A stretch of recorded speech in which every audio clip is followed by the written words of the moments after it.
All right, so get ready because we're diving deep into A Christmas Story. And, it's more than just, is it a good movie or not? You guys really want to go deep. It really has become like this whole thing around the holidays. Like it's more than just watching it. It's like the leg lamp and the quotes and yeah.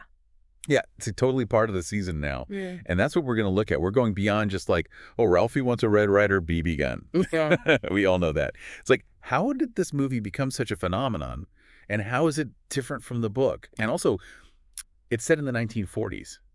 How does that even work now? I think what's interesting is this movie has become like a cultural touchstone. It's like, it's kind of crazy how this like simple story about a kid wanting a BB gun is now like this big holiday tradition. I know, and I've seen this movie a million times, but getting ready for this deep dive, I'm already learning things. It's really cool. Yeah, like you think you know something and then you go deeper and it's like, whoa. Like even that line, you'll shoot your eye out. Yeah. It's funny, but it's also like there's something more there. Okay, so you're telling me it's not just a running gag? Yeah. There's like deeper meaning to you'll shoot your eye out. Absolutely. It's the whole adult world versus Ralphie's world. Like the adults always think they know best, but kids have this like intense desire. Right. They don't see the danger. They just want that thing. And the whole movie is full of that clash. Oh, that's so true.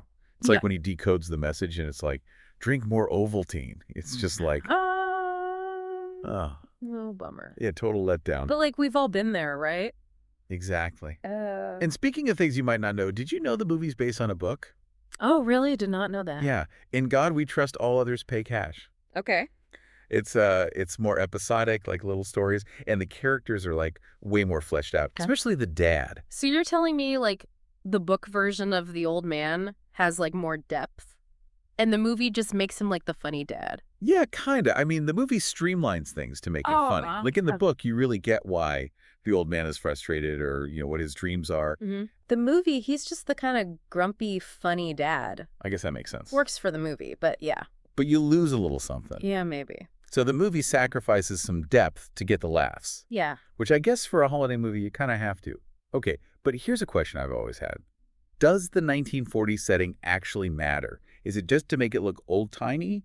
Or is there like a deeper reason? Oh, the 1940s are like super important to what the movie's about. Like it's right after World War II. So it's this time of optimism and things seem simpler. Okay. But it's also like stricter families and stricter rules for kids. Like the whole world's different for Ralphie. So it's not just the look, it's the whole feeling. Exactly. Like you think about Ralphie's dad in the furnace, that's not just a funny bit. It's like post-war pride in owning a home, being the guy who fixes stuff. Right. It's funny now because we can see that attitude today, but maybe about different things. Okay, I can see how the 1940s is like another layer of funny. But let's get to the big question. Why is this movie so popular? I mean, it's not your typical feel-good Christmas movie. Yeah. It's funny, but there's also chaos and like a lot of disappointment. And I think that's why people love it. Because it's real, it's relatable, like everybody's been there. Yeah. The crazy relatives, the toys that break, not getting what you want for Christmas. You're right. It's like the honest Christmas movie. It is. And you can't forget the TNT marathon. Like they play it for 24 hours straight. Yeah. It turned into an event. Even for people who didn't love the movie at first. So smart. Like they forced the movie into our holiday traditions. Whether we liked it or not, it's brilliant. Yeah. But speaking of things people love, we got to talk about the funny moments. I mean, the leg lamp? Come on.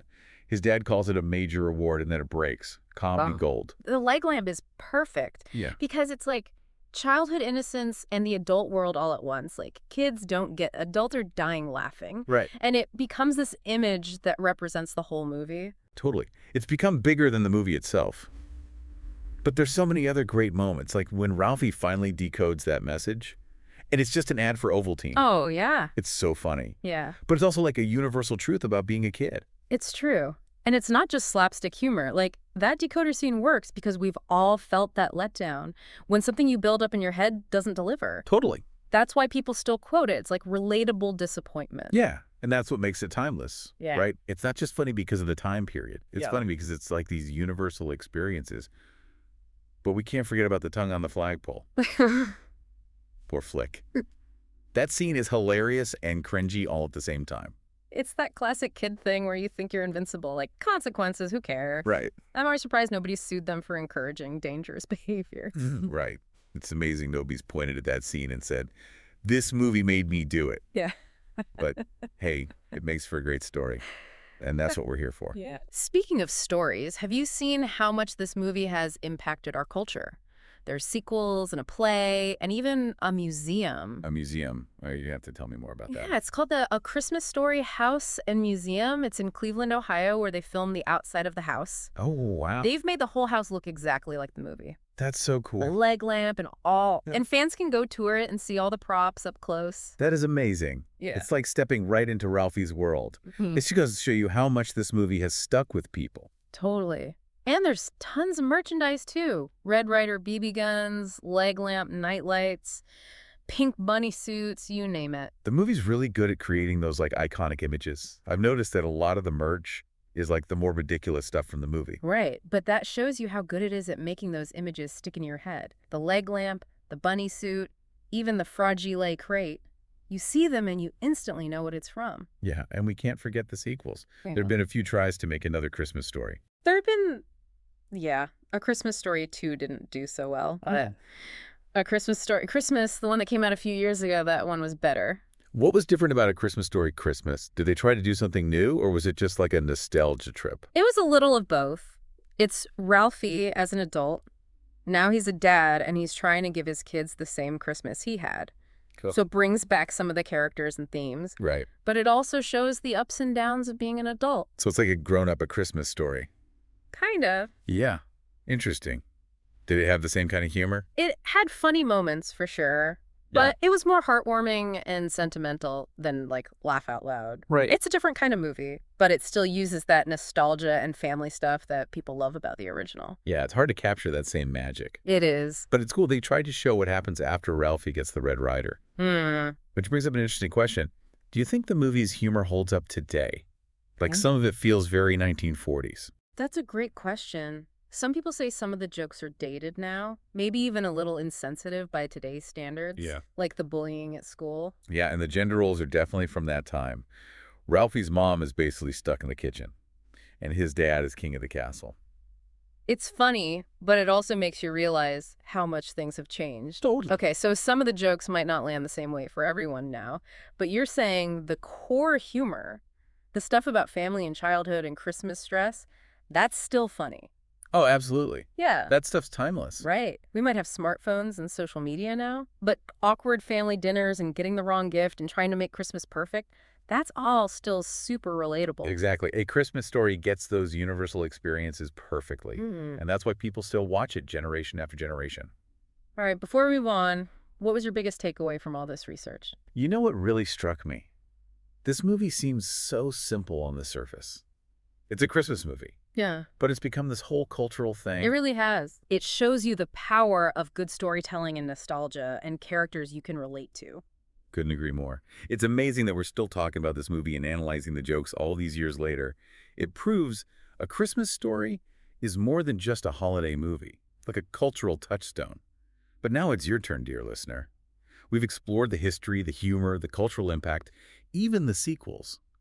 But what about your personal connection to A Christmas Story? We talked about how some of the humor might not land the same way today, but that doesn't mean it's not still funny. I mean, everyone's got their own sense of humor, right? Oh, absolutely. Humor is subjective. What one person finds hilarious, another person might cringe at. Right. And that's part of what makes A Christmas Story such a good conversation starter. It makes you think about how humor changes over time. Yeah, that's like a time capsule.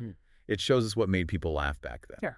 And by comparing it to what we find funny now, we can learn a lot about how society has changed. But beyond the humor, there's something so enduring about how the film portrays family and childhood dreams and the excitement of Christmas. Those themes are absolutely timeless. It doesn't matter if you grew up in the 1940s or the 2000s. That feeling of wanting the perfect gift or the anticipation of the holidays, even the craziness of family gatherings, it's something everyone can relate to. That's the real magic of A Christmas Story, right? Mm-hmm. It captures those shared human experiences. It takes us back to those simpler times, those childhood joys.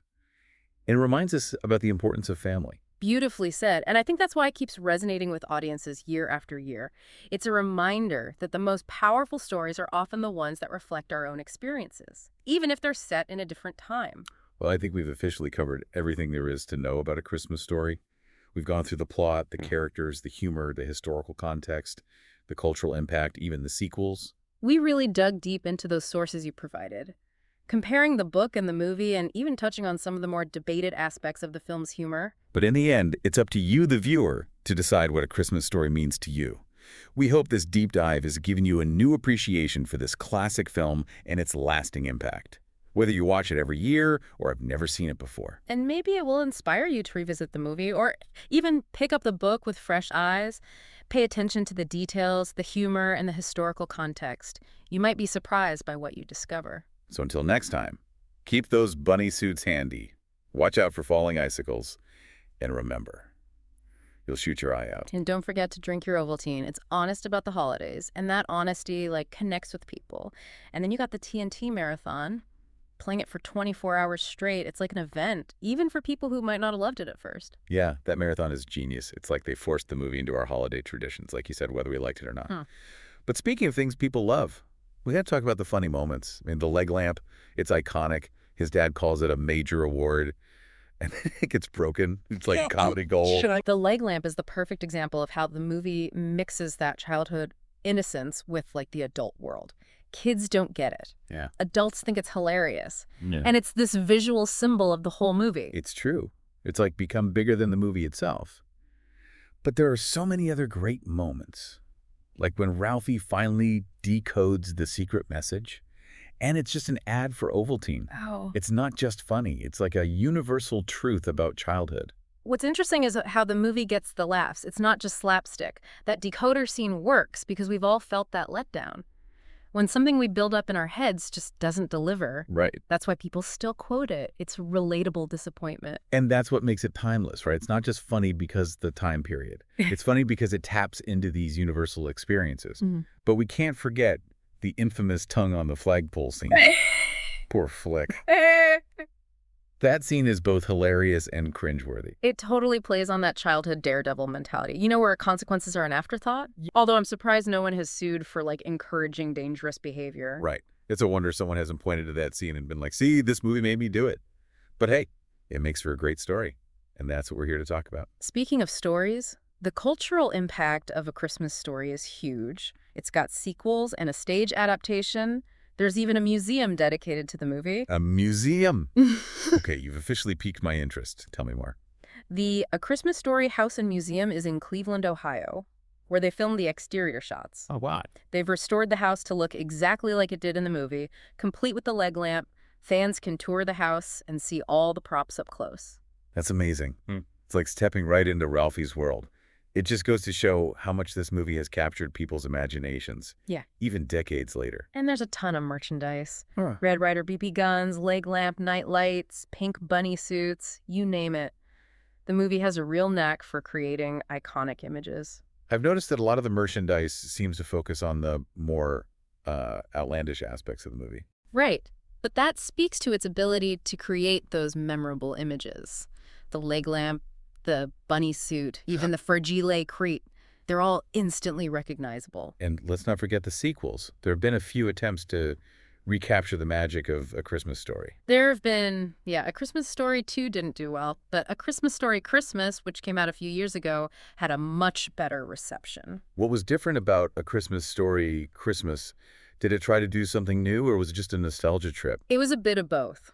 The film revisits Ralphie as an adult, now a father trying to recreate his childhood Christmas for his kids. Okay. It's nostalgic, bringing back familiar characters and themes, but it also explores the challenges and joys of adulthood. So it's like a grown-up, A Christmas Story. Sounds interesting. Did it capture the same kind of humor, though? It had its funny moments, but it was more heartwarming and sentimental than laugh-out-loud funny. It's a different kind of movie, but still taps into the nostalgia and family dynamics. That made the original so beloved. I guess it's hard to recapture that same magic. It is. But it's cool that they tried to explore what happens after Ralphie gets that Red Ryder BB gun. Which brings up an interesting question. Do you think the movie's humor holds up today? Some of it feels very specific to the 1940s. That's a great question. Some people argue that some of the humor is dated, maybe even a little insensitive by today's standards. The schoolyard bullying, for example, might seem harsh to some viewers. And the gender roles are very much of that time. Ralphie's mom is basically stuck in the kitchen while his dad is king of the castle. Yeah, It's funny in a way, but it also makes you realize how much things have changed.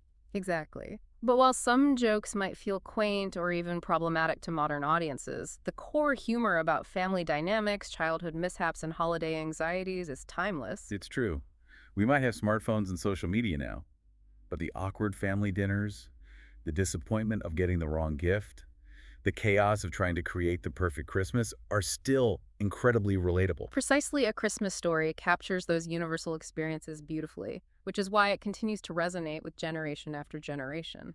Okay, before we move on, what was your biggest takeaway from all this research? What struck me is how this seemingly simple Christmas movie has become this rich cultural tapestry. It's a testament to the power of storytelling, nostalgia, and relatable characters. I couldn't agree more. It's amazing to think we're still talking about this movie and analyzing its humor all these years later. That proves A Christmas Story is more than just a holiday movie. It's a cultural touchstone. But now it's your turn, dear listener. We've explored the history, the humor, and the cultural impact, even the sequels. But what about your personal connection to A Christmas Story? We've talked about how some of the jokes might not be as funny today, but that doesn't mean it's not still funny. It's like everyone has a different sense of humor, right? Oh yeah, definitely. What's funny to one person could be totally cringe to someone else. And that's kind of what makes A Christmas Story so interesting to talk about. Yeah. It makes you think about how humor changes. It's like a time capsule, right? Yeah. Like it shows us what cracked people up back then. Yeah. And by comparing that to what we laugh at now, we learn a lot about how things have changed. But even beyond the jokes, there's something so powerful about how the movie shows family and childhood dreams and that excitement of Christmas. Oh yeah, those themes are totally timeless. Like, it doesn't matter if you grew up in the 1940s or the 2000s. Wanting the perfect gift, waiting for Christmas, all the crazy family stuff, it's something everyone gets. That's the real magic of A Christmas Story, right? It captures those things that make us human. It takes us back to simpler times and those childhood joys and reminds us how important family is. You said it perfectly, and I think that's why people keep watching it year after year. It reminds us that the best stories are the ones that show our own lives, even if they're set in a different time. Well, I think we've officially covered everything there is to know about A Christmas Story. We went through the plot, the characters, the humor, the history, the cultural impact, even the sequels. We dug deep into all that research you gave us, comparing the book and the movie, and we even talked about some of the more controversial jokes. But ultimately, it's up to you, the viewer, to decide what A Christmas Story means to you. We hope this deep dive gave you a new appreciation for this classic film and how it's still relevant today, whether you watch it every year or this is your first time hearing about it. And maybe it will inspire you to watch the movie again, or even read the book. Pay attention to the details and the humor and the historical stuff. You might be surprised what you find. So until next time, keep those bunny suits handy. Watch out for falling icicles. Yeah. And remember, you'll shoot your eye out. And don't forget to drink your Ovaltine.